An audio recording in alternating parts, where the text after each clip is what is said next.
AI tips and tricks and tools with you. Wow, that was a lot to say.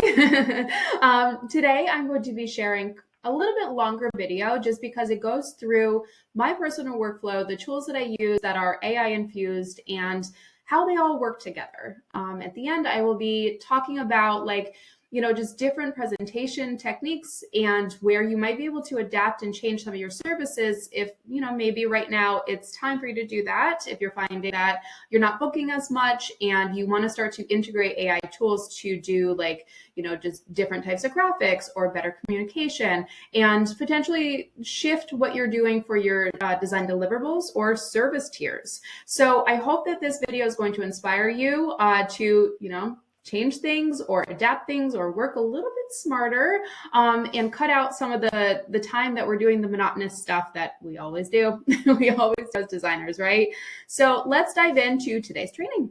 Today, I'm going to be sharing a designer's guide to using AI and the tools that we use and where they fit into our workflows and just some recommendations that I have and the ones that I actually use myself as a practicing designer. Okay, so I'm going to go through all of this today, step by step throughout the process. Some things are going to be, not necessarily your process, but can potentially be adapted or fine-tuned or, just totally ignored. So the choice is yours.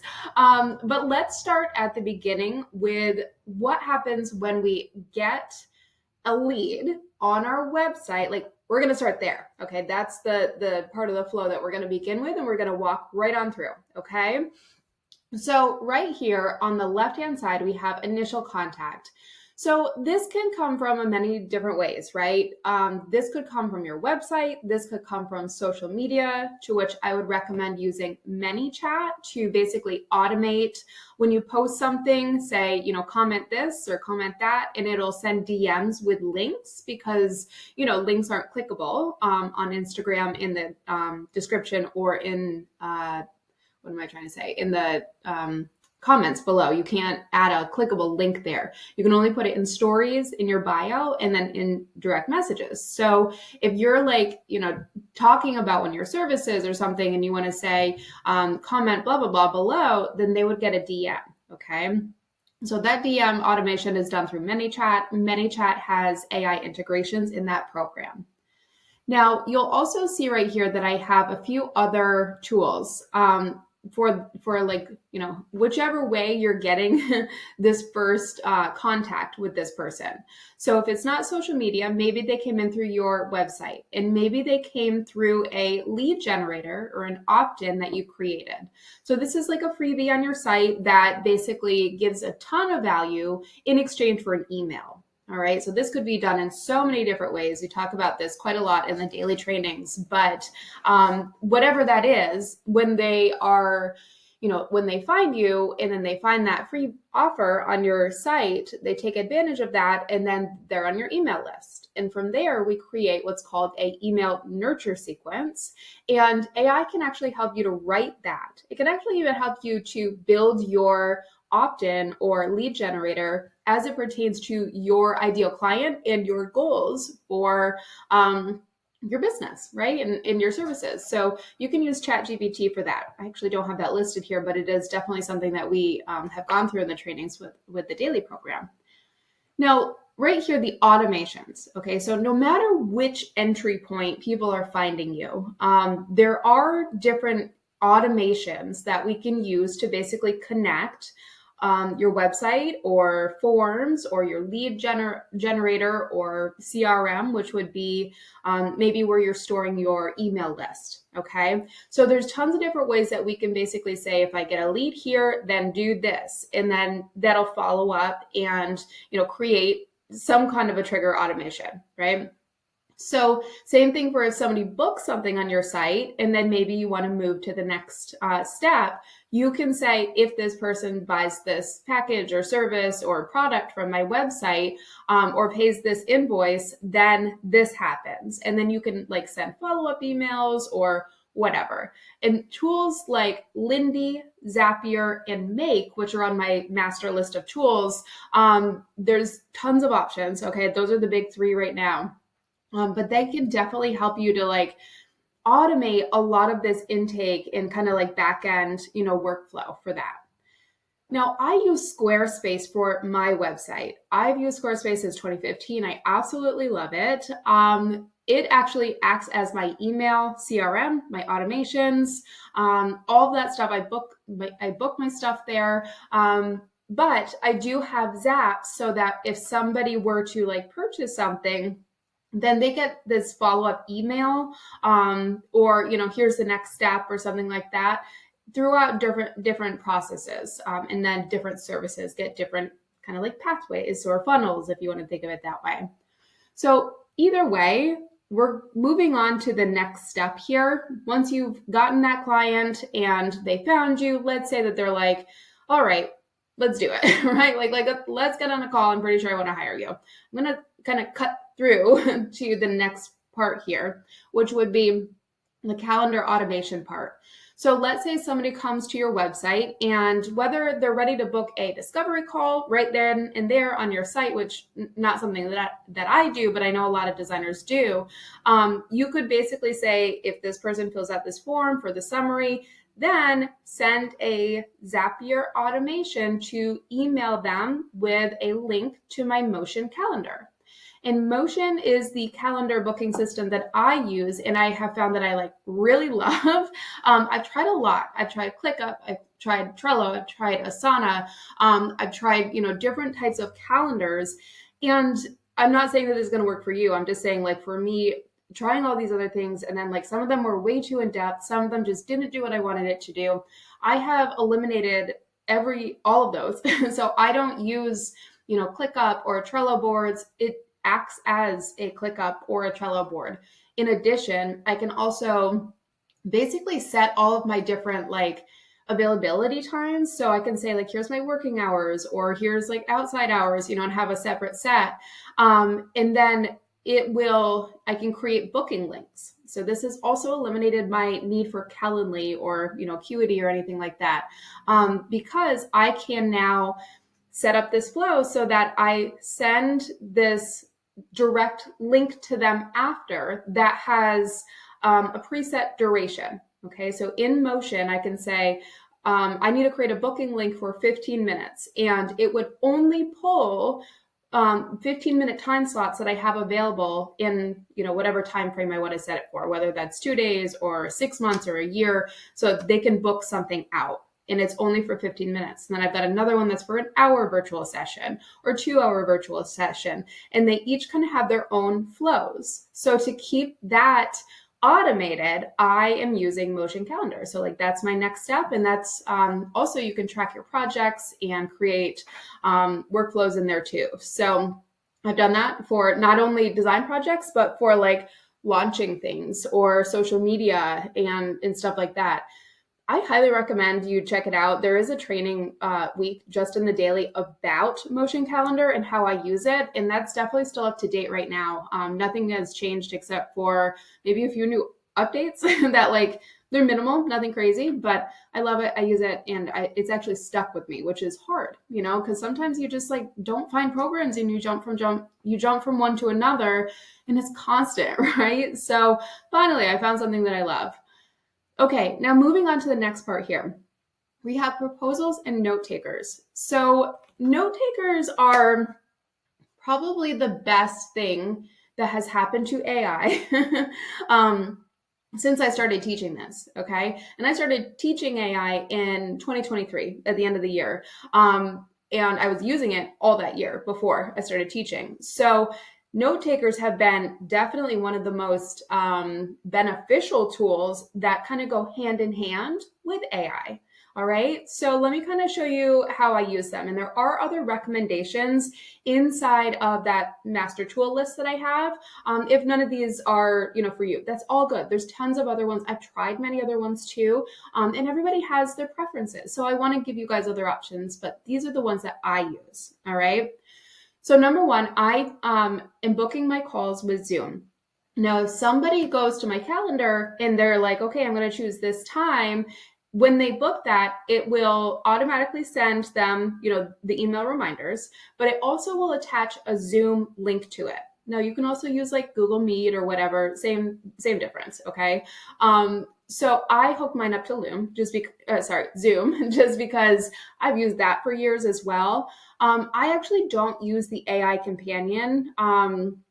Just another, add-on that they've started to add. Up until recently, Fathom and even Lindy has a note taker and then like a sequence of emails that's really good.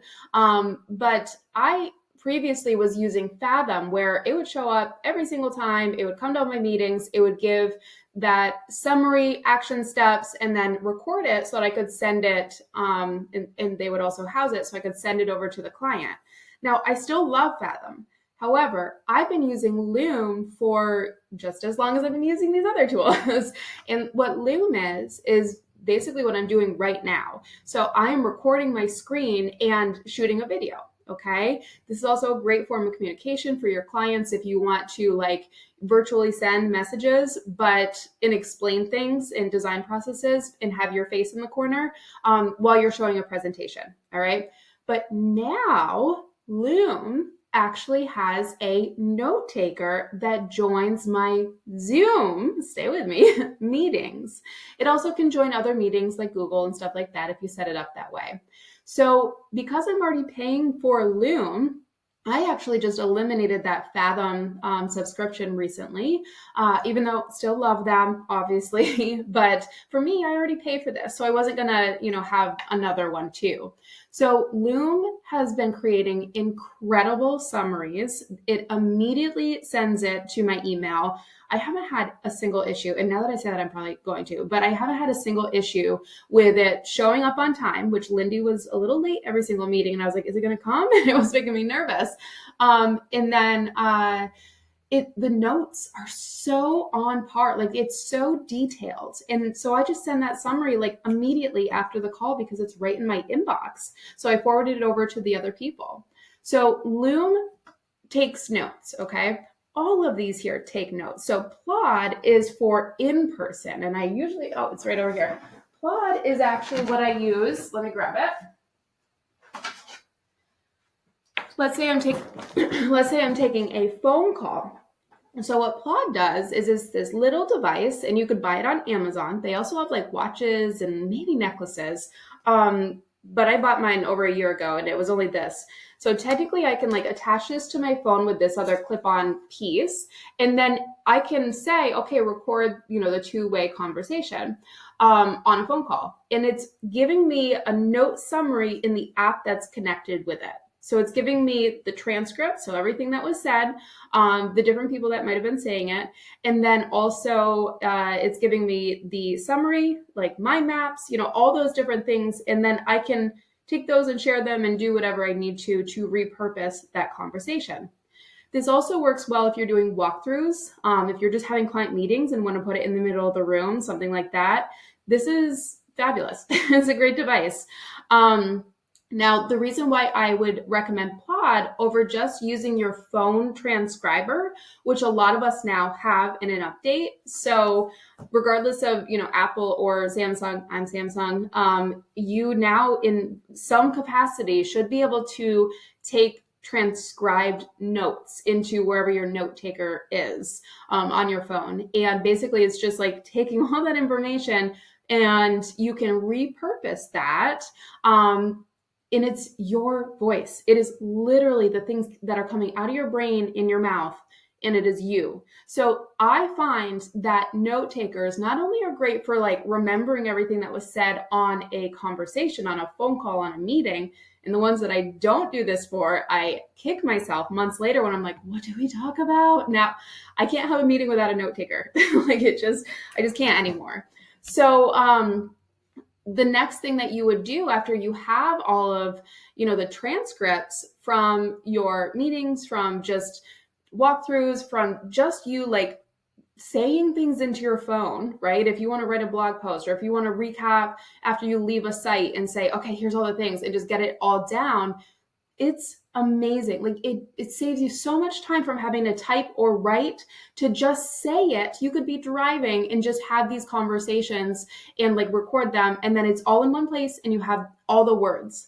Now, when you have the words, we would run those over to ChatGPT or Perplexity, and you can develop different workflows where it's like, okay, here was the conversation. Maybe you had a discovery call, right? So it was your first initial contact, and they're like, all right, send me a proposal after. So to cut down on the time that it would take for a proposal, basically you can create templates in Canva and have them ready to go, but take that call and the transcript, put it into ChatGPT, and technically you could do a custom GPT that only builds out proposals in the way that you like them.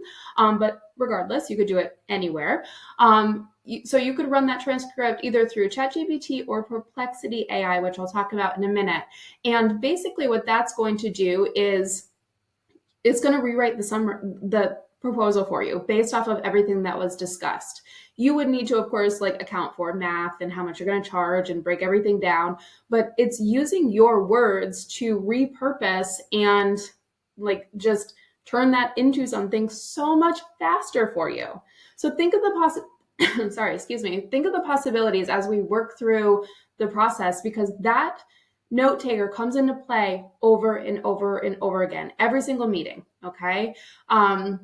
Now, you're always going to disclose, okay? It's just best practice. It's legally, in most countries and states, you need to disclose. I think that's a no-brainer. I think a lot of us are very used to that at this point, but just say for quality assurances, you can even write it into your contract so you don't have to say it every single time, okay? All right, let's talk about now. Let's say you got the job, right? So you're scanning. Maybe you did this before too, but I wouldn't invest in doing this until I had the project. So Canvas.io is a phenomenal program, and if you have a phone or a tablet, Apple products, which I actually don't, but you would be able to use the LiDAR feature that comes on these, which is inside of Canvas. And Canvas can scan a room. You basically, and I have I'm going to do a training with them. I'm pretty sure they're going to teach you guys how to use it, but I think that I have I definitely have a video on my Instagram about this, because they showed me at KBiz. And so you move your tablet and you just scan the room and it's drawing the entire plan. Now, this has been around for a long time.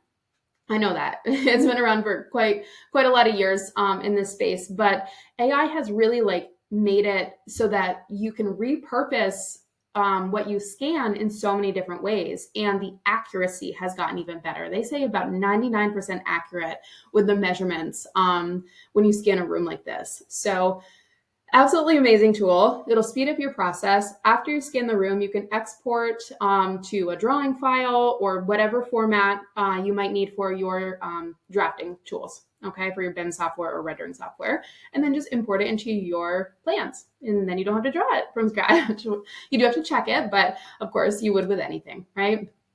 Okay, now project research. So this is just kind of continuing throughout the entire project.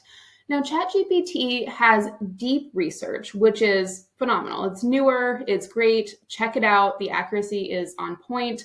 You can really take some deep dives. But I have used Perplexity AI for a long time. I'd say well over a year. And I'm on Perplexity Pro, though I do find great value with the free version, unlike the free version with ChatGPT, where it's not as great. You should be on the $20 a month for ChatGPT. But Perplexity is an incredible research tool in that it's conversational. So you're having a question. You're not just Googling something and then it's like, oh, okay, there's the answer. And then let me sift through hundreds of pages of other results. Or the AI, sum of everything that comes up, the average. With Perplexity, it is researching so many websites, so many different YouTube videos, because it's pulling transcripts from the YouTube videos. So it's searching those words too. Social media, if you want to include it, you don't have to. You can toggle on and off what's in your research. So let's say you're researching, a project or, light positioning. When is the sun going to hit the morning breakfast room, in this location with, this exact placement, what is it? Longitude, latitude, what is that called? You know what I'm talking about, right? Those coordinates. You put the coordinates in and you say, here's a location. where should I position, the breakfast room on this house that we're building so that it gets the best morning light? That type of thing. Like maybe not that one exactly, but like the research that would come back, it would be like, okay, well, let me look at this location. Let me see like, when the sun sets this time of year. Like it comes back with the craziest stuff. And then it cites where it finds the information, which is my favorite part. So you can go and find it and you can like see where it got that reply, like, and then further research even more or watch YouTube videos on it where somebody was talking about that, like it's also a great way for you to be found. Okay. So consider that this is pulling from your YouTube videos, your blog posts, like you could be the expert that it is citing in its sources when somebody goes and researches something that has to do with interior design. All right. So it goes both ways.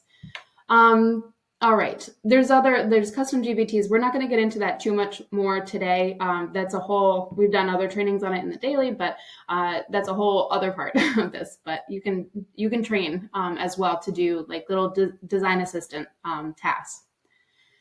Okay, project management. Now I use my Doma Studio. I use my Doma because it has where all my products go. I clip them into my library. So there's hundreds, thousands at this point of my own clip products. So when I start a project, I go and I look in my library and it has all the information. I just populate any products that I want into a project and then, kind of start and go from there and find new things and add them. But it's a great way to like keep track of everything when it comes to products and invoices and proposals and contracts. Design boards, task lists, you can, oh my gosh, the list goes on. Whatever you would need for your design project is probably in there, okay? There's even a rendering program. They actually acquired my previous company called eDesign Tribe, which had a rendering component, and that is the rendering program on here. So we will be actually exploring that here in April in the daily as well. I'm gonna do a little bit of a deeper dive because that was requested so that you can kind of see like my workflow and little tips and tricks that I do there. Now, the one thing that I love about, well, not just one thing, but one thing that I love about a recent update in the past year with my Doma is the AI assistant to launch projects. So launching projects can be tedious, right? Like you have to set up templates for this, templates for that. How many, different lists do you want to create? What folders are you going to need? All of that. It can take up to like half an hour to an hour every single project. But with the Max Assistant, what I like to do is take my notes, take any questionnaire results that I have, my transcripts, whatever, and I'll run them through ChatGPT and I will say, write a short description for this project. Here's what I'm going to need. So what I like to do is say, okay, here's the project, here's the budget, here's the timeline, because those are all things that it's filling in when it launches like this. And then I'll say, here are the rooms that we're designing. And then I'll comma space those rooms. And those rooms are then technically my views. All right. So you can create views inside of your products area. So inside your project, you would be sending all of the products that you're clipping over to like your project library, right? Not your main library, your project specific library.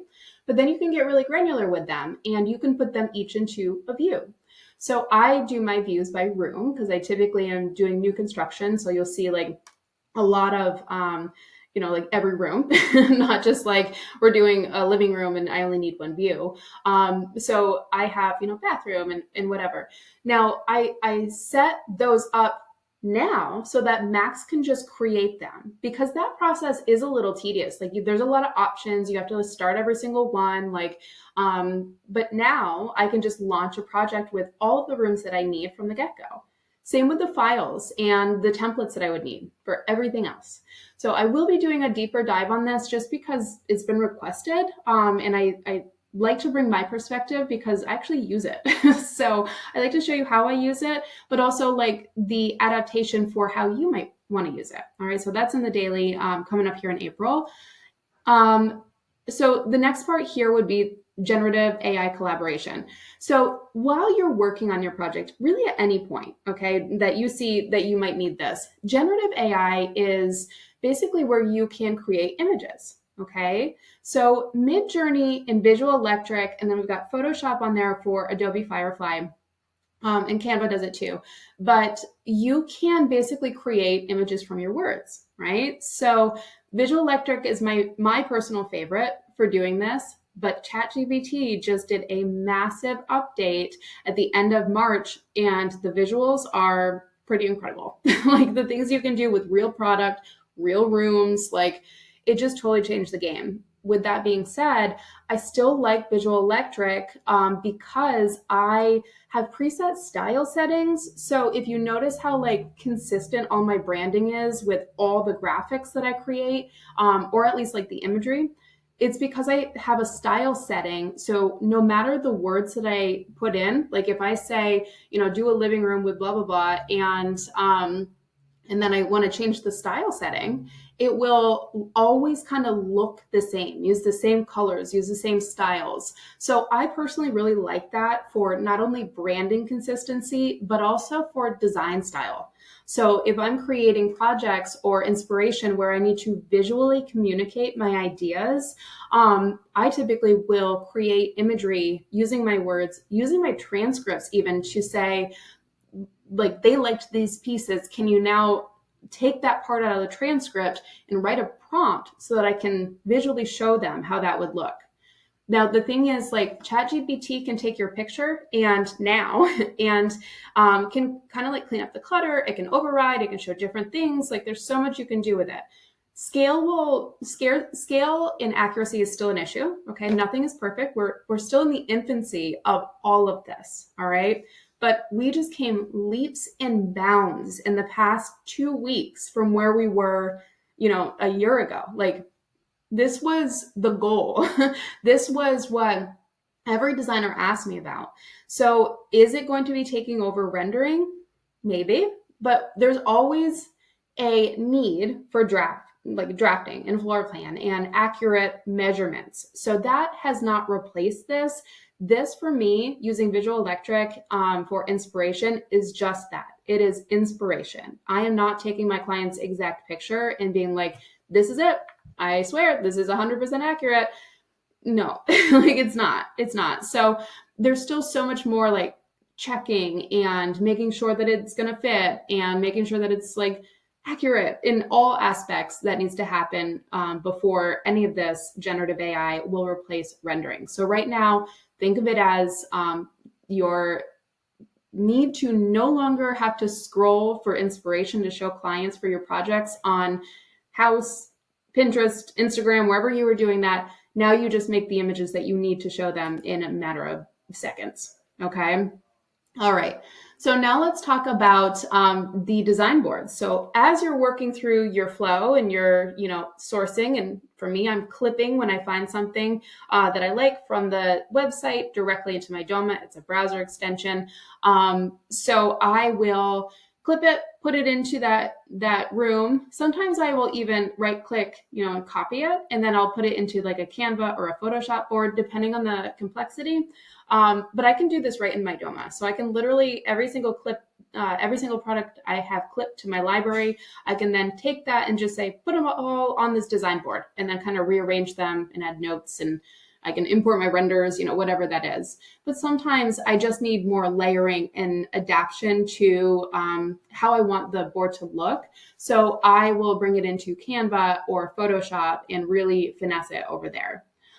So design boards and sourcing, I mean, there's so much we could do. Just know for sourcing right now, though, if you go to ChatGPT and you're like, give me sourcing for what you see in this picture, it's going to be a lot of dead links, first of all, and like Wayfair and like Home Depot and like Amazon type stuff, right? So kind of like the whole Google image search thing, it's still there. So if you're looking for actual trade products, because they're gated on the site, like it's harder for them to show up in the results, which I think is a great thing.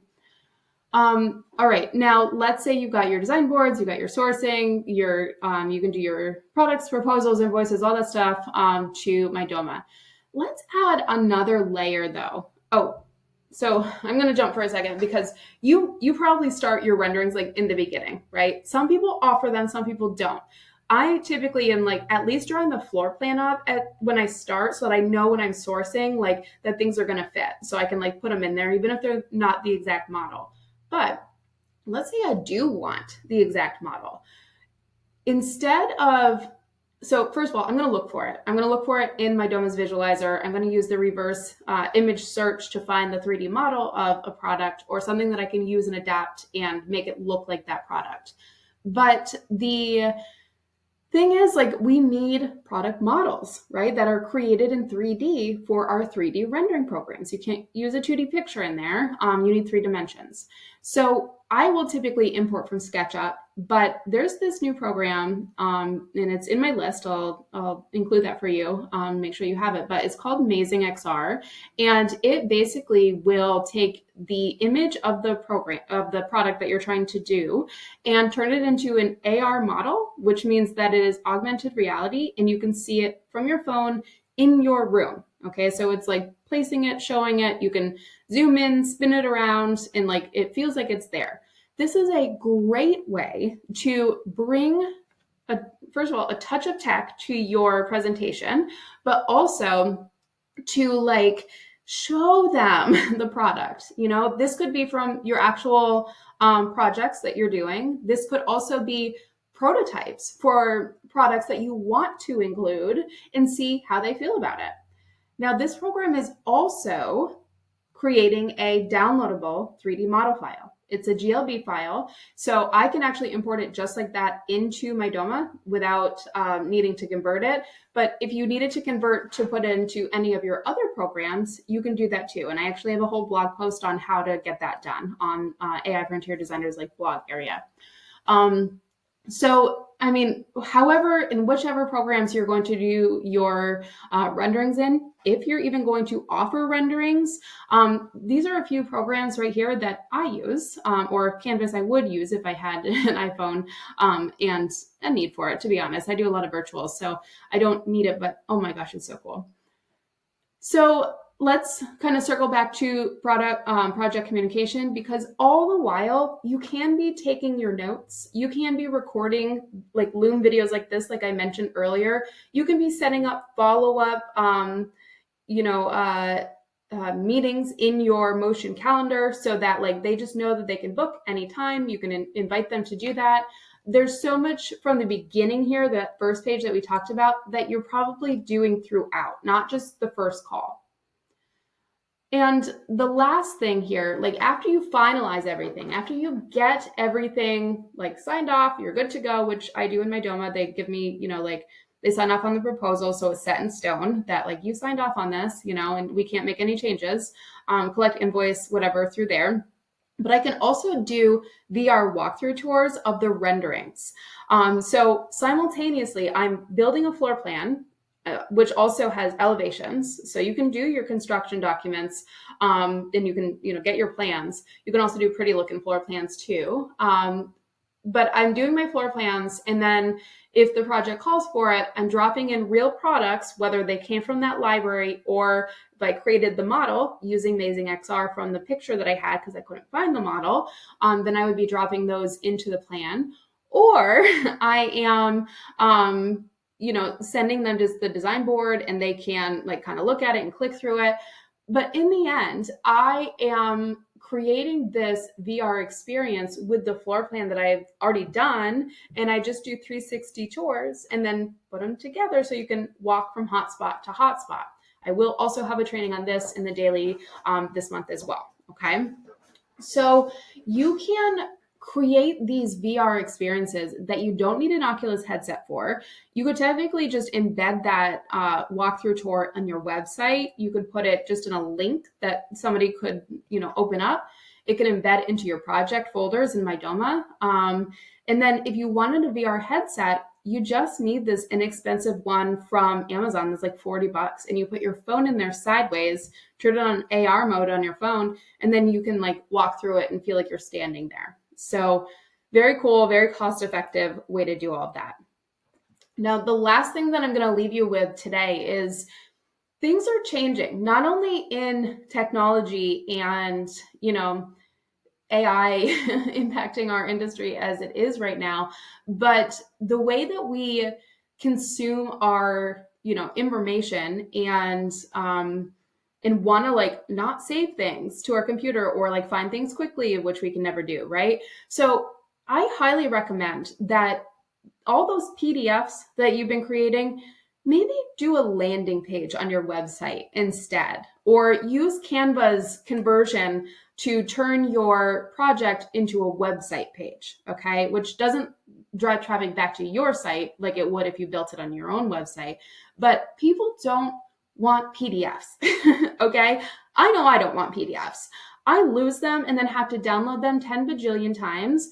And then they clog up my storage on all of my devices and I will never find them again. I have to go back to the original email. So I just want a website that I can save to my phone. Like I could save it as a shortcut. I could save it to my browser, like wherever.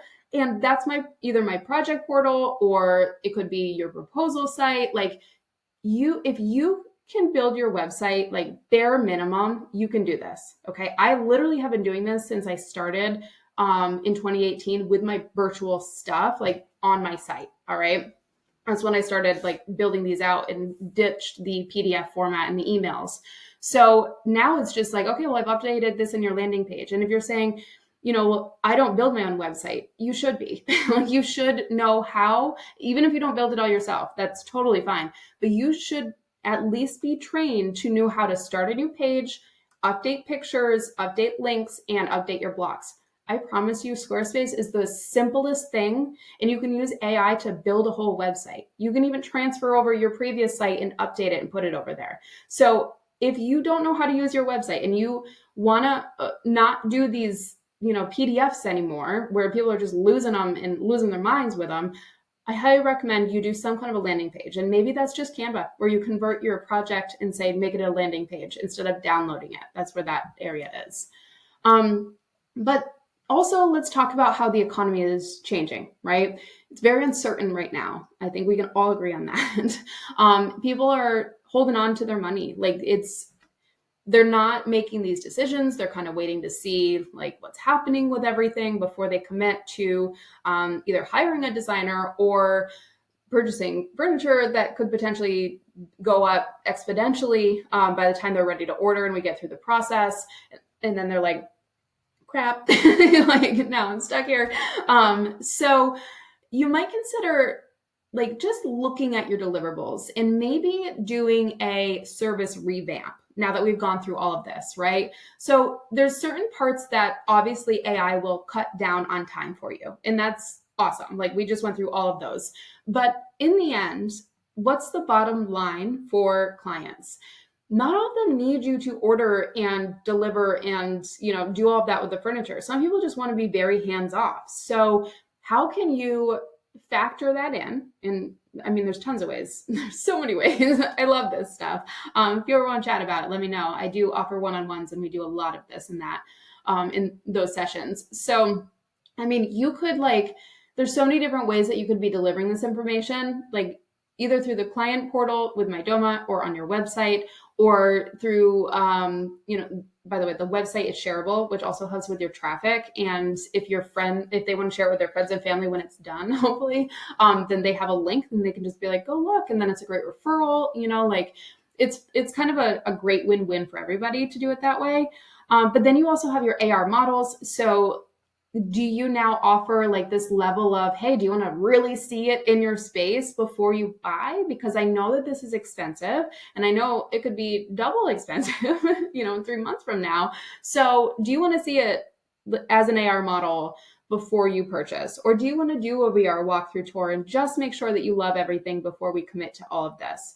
We can change the way we are delivering and make it more engaging and interactive than what some people are trying to do right now by themselves on ChatGPT, right? So how do you elevate yourself? How do you reach the people in your demographic, in your ideal client range that will spend the money on your services right now too? Like, let's be real here. Like, how are you going to, if you see a slowdown right now, how can you scale back? And I'm not saying reduce your prices. I'm not saying that. I'm saying take off some ticket items.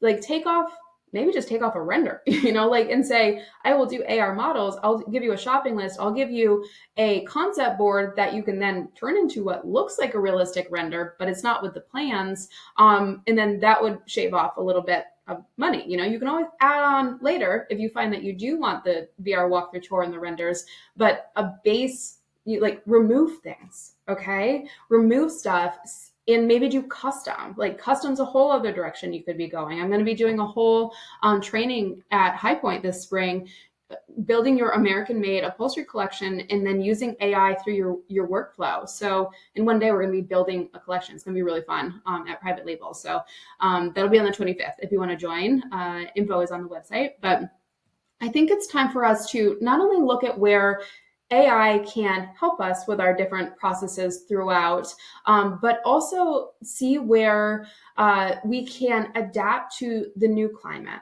and with everything that's happening. So we need to stay on top of tech. We need to stay on top of, the forefront of our ideal clients' minds by creating content in general, which all of this, the visuals and all of that could be created as content to kind of say, here's how I can help, and here's what I do, and here's a workflow, and, all that for social media. So if I'm going to leave you with anything today, I hope that it's, here's the tools, here's where you can find and place them into your process and how you do things. But also don't be afraid to take a step back right now and say, what can I do differently if you feel like you're slow? If you feel like you're slowing down right now, you're not getting as many inquiries, you're not getting as many jobs converting, evaluate and look at what we just talked about today and say, where can I shave off time? Where can I shave off money maybe on the bottom line because I was able to cut down on the time that it takes me to do things using AI tools? And then where can you readjust some deliverables so that they're still in line with you, your creativity, and what your ideal client is looking for, but you can stay so ahead of the game by creating these immersive experiences. It's expected almost at this point. AR, VR has been here for years. And if you haven't used any of it, I highly recommend you start because people expect this now. If AI can do what AI can do, humans need to step up their game. Okay. And this workflow is the first step in doing that. All right, guys, that was a long video. I really hope that you got something out of this today to adapt, fix, just figure it out. We're all just figuring it out, right? And we just need the tools to do that. So today I shared only the ones that I use. The other ones that I have tested but do not personally use are in that full list of AI tools. Okay, so I will see you next time. I hope you have a great day and talk to you later. Bye.